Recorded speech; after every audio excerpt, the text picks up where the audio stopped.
C Joseph Vijay எனும் நான்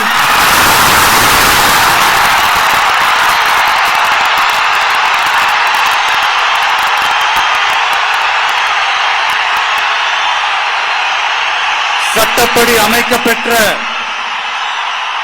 இந்திய அரசியல் அமைப்பின்பால் உண்மையான நம்பிக்கையும் மாறா பற்றும் கொண்டிருப்பேன் என்றும் இந்திய நாட்டின் ஒப்பில்லாத